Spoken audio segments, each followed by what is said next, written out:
क्या आपने कभी सोचा है कि हम भारतीय या एशियाई लोग अक्सर पश्चिमी वेस्टर्न लोगों को देखकर ज्यादा प्रभावित क्यों हो जाते हैं? क्यों हमें लगता है कि अंग्रेजी बोलना ही स्मार्टनेस की पहचान है? क्यों वेस्टर्न कपड़े पहनना मॉडर्न माना जाता है, लेकिन अपनी ही संस्कृति और भाषा को लोग पिछड़ा समझते हैं? क्या ये सब हमारी सोच है, या फिर किसी ने जानबूझकर हमें ऐसे सोचने पर मजबूर किया है? एडवर्ड सेड की मशहूर किताब ओरिएंटलिज्म इसी रहस्य पर से पर्दा उठाती है। आज मैं आपको इस किताब की पूरी कहानी आसान हिंदी में सुनाऊंगा। इतिहास से लेकर आज तक, शरीर से लेकर दिमाग तक, और संस्कृति से लेकर हमारी रोजमर्रा की जिंदगी तक ओरिएंटलिज्म ने हमें कितना बदला है, वो सब कुछ।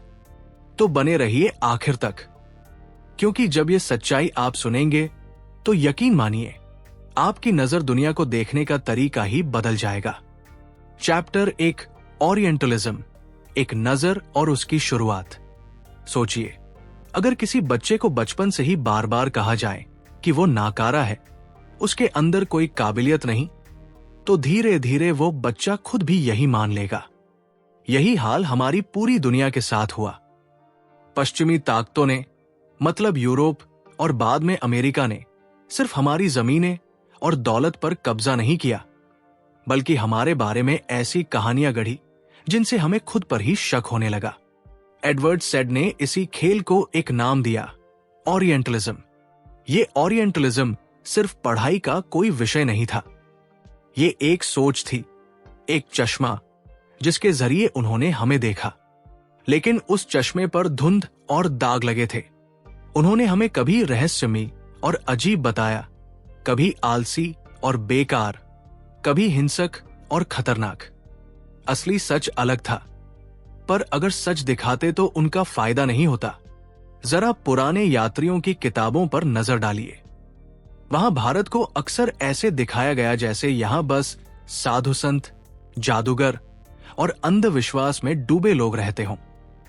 हमारी गणित, हमारी चिकित्सा, हमारी दर्शन की परंपराएं उन्होंने दबा दी। क्यों?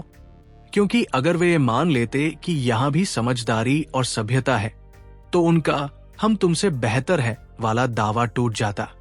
ठीक इसी तरह मिस्र की तस्वीर उन्होंने ऐसे बनाई जैसे वहां बस रेगिस्तान हो और लोग ऊंट लेकर इधर उधर भटक रहे हों। लेकिन मिस्र की असली सभ्यता तो हजारों साल पुरानी और बेहद गहरी थी। ये सिर्फ किताबों तक नहीं रहा। पेंटिंग्स देखो, फिल्मों में देखो, कहानियों में देखो, हर जगह हमारी दुनिया को ऐसे दिखाया गया जैसे यहां की औरतें कमजोर हैं, मर्द जंगली हैं और समाज पिछड़ा हुआ है। और जब इन तस्वीरों को बार बार दोहराया गया तो ये बात लोगों के दिमाग में बैठने लगी। एडवर्ड सेड कहते हैं कि ये सब गलती से नहीं हुआ, ये जानबूझकर किया गया। ये एक चाल थी। जब कोई ताकतवर देश किसी दूसरे को नीचा दिखाता है तो वहां जाकर राज करना आसान हो जाता है। आम जनता भी यही मान लेती है कि शायद सचमुच ये लोग कमजोर हैं और हमें इन्हें सभ्य बनाना है, और फिर राज करना सही लगने लगता है। धीरे धीरे ये झूठी तस्वीरें सिर्फ पश्चिम के दिमाग में नहीं रही, बल्कि हमारे अंदर भी उतरने लगी। जैसे किसी को बार बार कहा जाए कि वो बेकार है, तो वो खुद भी मान लेता है कि हां, मैं बेकार हूं। हमारे साथ भी यही हुआ। हमने भी अपनी ही भाषा, अपने ही कपड़े, अपने ही त्योहारों को कमतर समझना शुरू कर दिया। अंग्रेजी बोलने वाले को आज भी बड़ा समझा जाता है, जबकि हिंदी बोलने वाला अक्सर मजाक का शिकार होता है। यही सबसे खतरनाक असर था, मानसिक गुलामी। जरा सोचिए, जब कोई विदेशी विद्वान हमारी धरती के बारे में लिखता था तो पूरी दुनिया उसे मान लेती थी। वही बातें अगर कोई हमारा विद्वान कहे तो उसे अनदेखा कर दिया जाता। नतीजा ये हुआ कि हम खुद मान बैठे कि हमारे बारे में असली सच बाहर से आएगा, हमारे अपने मुंह से नहीं। ये कैसी अजीब हालत थी कि अपनी ही पहचान पर हमारा भरोसा खत्म कर दिया गया। ये सब उस दौर में शुरू हुआ जब यूरोप तेजी से औद्योगिक ताकत बन रहा था।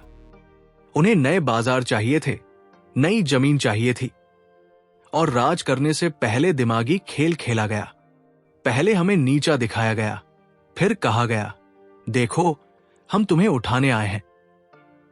यही ओरिएंटलिज्म का असली चेहरा है। पर असली डरावनी बात यह है कि ये सब हमारे रोजमर्रा की जिंदगी में भी घुस गया। सुबह से रात तक हमारी आदतें, हमारी पसंद नापसंद सब पर असर पड़ा। हम कपड़ों से लेकर भाषा तक, खाने से लेकर पढ़ाई तक हर जगह पश्चिम को आदर्श मानने लगे, जबकि असलियत यह है कि हर सभ्यता अपने माहौल, अपनी मिट्टी, अपने मौसम और अपनी जरूरतों से बनी होती है। जो यूरोप में सही है वही भारत या मिस्र के लिए सही हो, यह जरूरी नहीं। एडवर्ड सेड बार बार यही समझाते हैं कि ओरिएंटलिज्म एक ढांचा था। स्कूल, किताबें, मीडिया, कला सब इसके हिस्से थे, और इसने सिर्फ हमारी तस्वीर बिगाड़ी नहीं, बल्कि हमें हमारी ही नजरों में छोटा बना दिया। ये सोच इतनी गहराई तक गई कि आज भी उसके असर से हम पूरी तरह बाहर नहीं निकल पाए हैं। तो अब सवाल ये उठता है, जब सोच इतनी गहराई तक बदली गई तो हमारी असली जिंदगी, हमारा काम, हमारी जमीन और हमारी रोजमर्रा की दुनिया पर इसका क्या असर पड़ा? यही अगली कहानी है, और उसे समझे बिना तस्वीर अधूरी रहेगी। चैप्टर 2, इतिहास, ओरिएंटलिज्म का जन्म और यूरोप का उठान। कहानी की असली शुरुआत उस दौर से होती है जब यूरोप तेजी से ताकतवर बन रहा था। 1700 और 1800 के समय को सोचिए। ये वो समय था जब भाप के इंजन से लेकर बड़े बड़े जहाज तक बन चुके थे। यूरोप के देशों को लगने लगा कि उनके पास सिर्फ ताकत नहीं, बल्कि दुनिया चलाने का पूरा अधिकार है, और इसी सोच से उन्होंने दूसरे देशों पर कदम बढ़ाया। लेकिन सवाल यह है कि किसी और की जमीन पर जाकर हुकूमत करने के लिए सबसे पहले क्या करना पड़ता है? सबसे पहले उस जगह के बारे में कहानी बनानी पड़ती है। यूरोपीय लोग हमारे देशों में आए, उन्होंने हमारी भाषाओं को सीखा, हमारी किताबों का अनुवाद किया, हमारे नक्शे बनाए। पहली नजर में लगेगा कि ये सब जानने के लिए था, लेकिन असल मकसद था हमें समझकर अपने हिसाब से तोड़ना मरोड़ना। एक अंग्रेज अफसर ने जब भारतीय समाज की जातियों का रिकॉर्ड बनाया तो वो ऐसे पेश किया गया जैसे यहां लोग हमेशा से टूटे बिखरे और एक दूसरे के खिलाफ रहे। इसका असर ये हुआ कि उनकी हुकूमत सही लगने लगी, जैसे बिना उनके हम कभी एकजुट ही नहीं हो सकते। इतिहास गवाह है कि उन्होंने सिर्फ किताबें नहीं लिखी, बल्कि स्कूल खोले, जहां पढ़ाई का पैमाना उनकी भाषा और उनका नजरिया था। हमारी भाषाओं को धीरे धीरे नीचा दिखाया गया और अंग्रेजी को ऊंचा बना दिया गया। यही कारण है कि आज भी अंग्रेजी बोलने वाला खास माना जाता है। यह कोई इत्तेफाक नहीं था, बल्कि एक लंबी योजना थी। किताबों और स्कूलों से आगे बढ़कर यह खेल अखबारों और पत्रिकाओं में भी खेला गया। यूरोप के अखबारों में एशिया और अरब की तस्वीर अक्सर डरावनी दिखाई जाती थी। कहीं बताया जाता कि यहां लोग आलसी हैं, कहीं कहा जाता कि यहां के लोग जंगली हैं, और ये खबरें पढ़कर वहां की जनता भी मान लेती कि सचमुच इन इलाकों को संभालने के लिए यूरोप की जरूरत है। यानी मीडिया ने भी उनके राज को सही ठहराने में बड़ा काम किया। अगर कला और साहित्य की तरफ देखें तो वहां भी यही चाल चली गई। फ्रांस और ब्रिटेन के पेंटरों ने अरब बाजारों और भारतीय गलियों को ऐसे दिखाया मानो यहां बस गंदगी और अराजकता है। उपन्यासों में ऐसे किरदार बनाए गए जो पूर्वी देशों को चालाक, खतरनाक या अजीब बताते थे।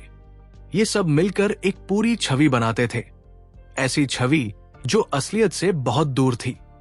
यूरोप ने ये सब क्यों किया? क्योंकि उन्हें अपने राज को जायज ठहराना था। अगर वे हमें बराबर मानते तो उनका राज कभी टिकता ही नहीं, लेकिन अगर वे हमें कमजोर, बिखरा हुआ और पिछड़ा बताते तो उनका शासन एक मदद जैसा लगता।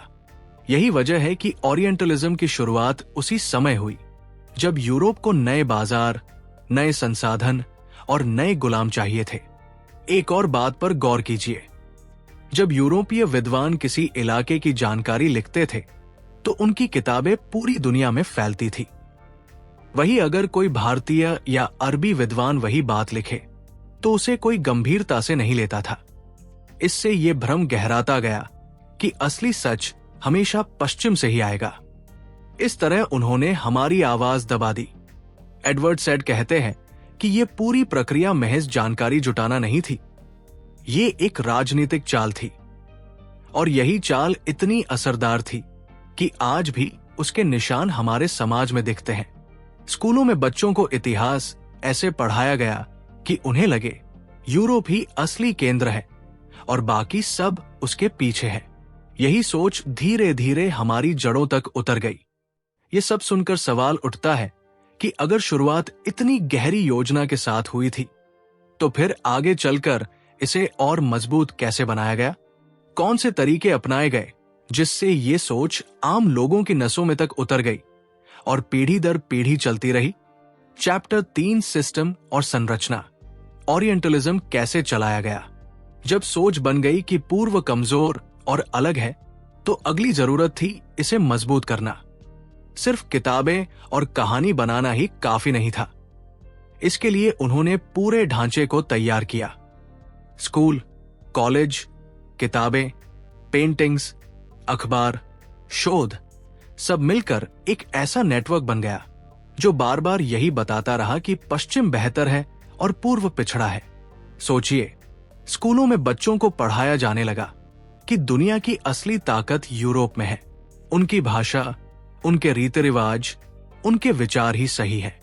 हमारी परंपराएं, हमारी भाषा, हमारी आदतें सब धीरे धीरे कमतर दिखाने लगी। ऐसे में जब कोई बच्चा बड़ा होकर समाज में आता तो वो खुद मानने लगता कि पश्चिम ही सबसे बेहतर है। यही मानसिक ढांचा उन्होंने तैयार किया। किताबों और शिक्षा के अलावा ये ढांचा कला और मीडिया तक फैला। यूरोपीय पेंटरों ने हमारी गलियों, बाजारों और घरों की तस्वीरें ऐसी बनाई कि लोग सोचने लगे, क्या सच में हम ऐसे ही हैं? फिल्मों और कहानियों में पूर्वी लोग हमेशा या तो अजीब दिखाए गए या खतरनाक, और ये संदेश बार बार दोहराया गया। धीरे धीरे लोगों के दिमाग में ये बैठ गया कि हमारी दुनिया, हमारी सोच, हमारी पहचान सब कमतर है। सिर्फ दिखाने तक ही नहीं रुका, बल्कि ये ढांचा समाज की हर दिशा में फैल गया। संग्रहालयों और सरकारी रिपोर्टों ने हमारे इतिहास और संस्कृति को वर्गीकृत किया। उन्होंने बताया कि कौन सही है और कौन गलत, कौन सभ्य है और कौन असभ्य, और जो उनके हिसाब से गलत था उसे नजरअंदाज कर दिया गया। इस तरह एक पूरी पीढ़ी ऐसी सोच के साथ बड़ी हुई कि उसे खुद पर भरोसा कम और पश्चिम पर भरोसा ज्यादा हो गया। और ये ढांचा सिर्फ हमारे दिमाग में नहीं, बल्कि हमारी जिंदगी पर भी असर डालता था। हमारी रोजमर्रा की आदतें, पहनावे, खाने पीने की चीजें, यहां तक कि त्योहार और रीति रिवाज, सबको कमतर दिखाया गया और पश्चिमी आदतों को आदर्श बनाया गया। इसका असर इतना गहरा था कि लोग ये मानने लगे कि जो पश्चिमी है वही आधुनिक और सही है। एडवर्ड सैड बताते हैं कि ये सिर्फ किताबों और स्कूलों का खेल नहीं था, ये एक पूरी मशीन थी जिसे हर हिस्से में लागू किया गया। शिक्षकों, पेंटरों, पत्रकारों और विद्वानों ने मिलकर इसे रोजमर्रा की जिंदगी में उतारा। इस ढांचे ने यह भी तय किया कि किसकी आवाज सुनी जाएगी और किसकी दबा दी जाएगी। इस वजह से स्थानीय विद्वानों और आम लोगों की बातें अक्सर नजरअंदाज कर दी जाती थी। धीरे धीरे ये सोच इतनी गहरी उतर गई कि लोग अपनी ही संस्कृति, भाषा और परंपरा को कमतर मानने लगे।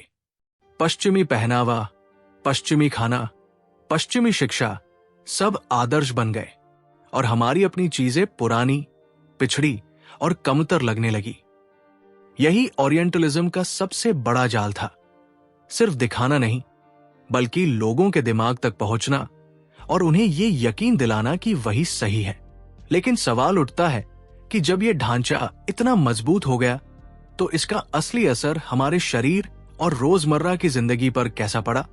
हमारी जमीन, हमारे काम, हमारे समाज और हमारी आदतों में इसका क्या असर दिखा? यही अगला रहस्य है जिसे आगे समझना होगा। चैप्टर 4, शारीरिक असर, जमीन, अर्थव्यवस्था और रोजमर्रा जिंदगी पर प्रभाव। जब सोच और ढांचा तैयार हो गया तो अगला कदम था इसे जमीन पर उतारना। यूरोप और अमेरिका ने सिर्फ हमारे दिमाग को नहीं, बल्कि हमारी रोजमर्रा की जिंदगी, हमारी जमीन और हमारे कामकाज को भी बदलने की कोशिश की। वे चाहते थे कि हम न सिर्फ कमजोर समझे जाएं, बल्कि असल में कमजोर बन जाएं। सोचिए, हमारे गांव और शहरों में उनकी नजर पड़ी। उन्होंने जमीन पर कब्जा किया, नए कानून बनाए, पुराने नियम बदल दिए। किसानों को उनके खेतों से दूर किया गया और नई टैक्स व्यवस्था लागू की गई। छोटे उद्योग जैसे कपड़े बनाने या हथकरघा धीरे धीरे बंद हो गए, क्योंकि यूरोप की सस्ती फैक्ट्री वाली चीजें बाजार में धड़ल्ले से आ गई। इसका असर यह हुआ कि लोग रोजगार खो बैठे और उनकी आम जिंदगी कठिन हो गई। रेलवे, सड़कों और बड़ी इमारतों का निर्माण हुआ, लेकिन यह सिर्फ सुविधा के लिए नहीं था। इनका असली मकसद था कि संसाधनों को जल्दी से यूरोप तक पहुंचाया जा सके। यही वजह है कि उनके बनाए हुए शहर और ढांचे अक्सर हमारी जरूरतों के हिसाब से नहीं, बल्कि उनके फायदे के हिसाब से बने। हमारी जिंदगी उनके फायदे के लिए बदल दी गई। सिर्फ काम और जमीन तक ही नहीं, बल्कि रोजमर्रा की आदतें भी प्रभावित हुई। कपड़े, खाना, घर बनाने के तरीके सब बदलने लगे। उन्हें दिखाया गया कि पश्चिमी चीजें आधुनिक और बेहतर हैं, हमारी चीजें पुरानी और पिछड़ी। धीरे धीरे लोग खुद ये मानने लगे कि अगर पश्चिमी तरीके अपनाए जाएं तो जीवन बेहतर होगा। और जो अपनी संस्कृति और आदतों पर गर्व रखते थे, वे भी धीरे धीरे उसे कमतर समझने लगे। स्कूल और किताबें भी यही संदेश देती थी। बच्चे पढ़ाई में पश्चिमी आदतों और सोच को सीखते थे। कला और मीडिया ने इसे मजबूत किया। पेंटिंग्स, तस्वीरें और बाद में फिल्मों ने यह दिखाया कि पश्चिमी जीवन बेहतर है। इस तरह समाज की सोच और व्यवहार दोनों पर असर हुआ।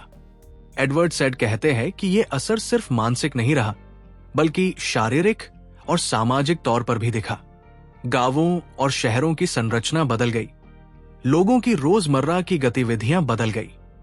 खेती और व्यापार उनके फायदे के हिसाब से होने लगे। हमारी जमीन और मेहनत उनके नियंत्रण में आ गई। सोचिए, जब लोग खुद मान ले कि उनकी चीजें पुरानी और गलत है और जो पश्चिमी है वही सही है, तो समाज में बदलाव बेहद गहरा होता है। यहां तक कि पहनावा, भाषा और खान पान तक को लोग इस नजरिए से चुनने लगे। यही ओरिएंटलिज्म का असर था। सिर्फ दिखाना नहीं, बल्कि पूरे जीवन और शरीर को बदलना। लेकिन सवाल यह है कि जब शरीर और रोजमर्रा की जिंदगी इतना प्रभावित हो जाए, तो दिमाग और सोच पर इसका क्या असर होगा? जब आदतें बदल गईं, काम बदल गए और जमीन पर उनका नियंत्रण हो गया, तो क्या लोग खुद भी अपनी पहचान खो बैठेंगे? यही अगला रहस्य है जिसे आगे समझना होगा।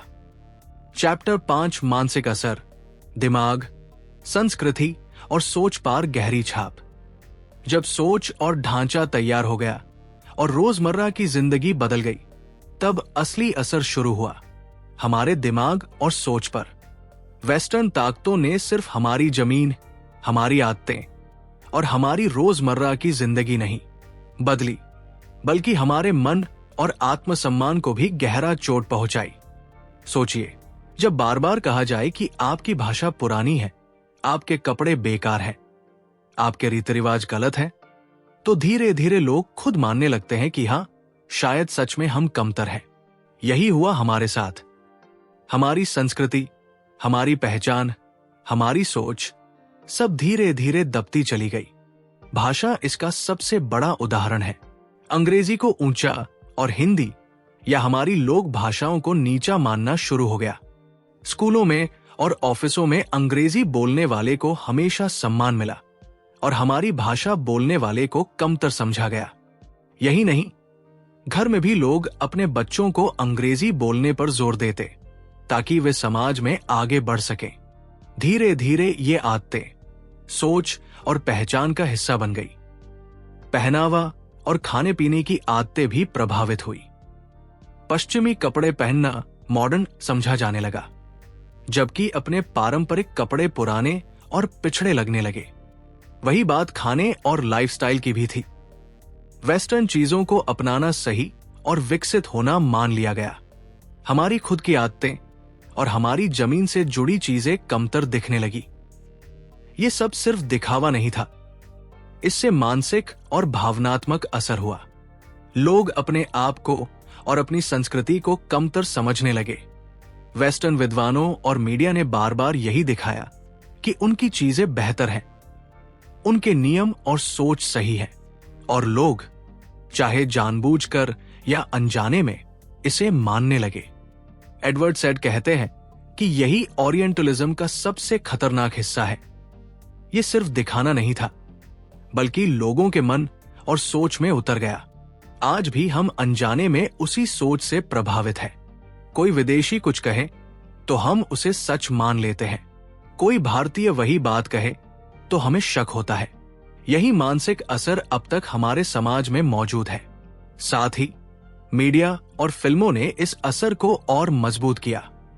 जहां हमारे ही लोग अपनी कहानी खुद नहीं बता पाए, वहां विदेशी या पश्चिमी नजरिए ने हमें बार बार अपने ढांचे में रखकर पेश किया।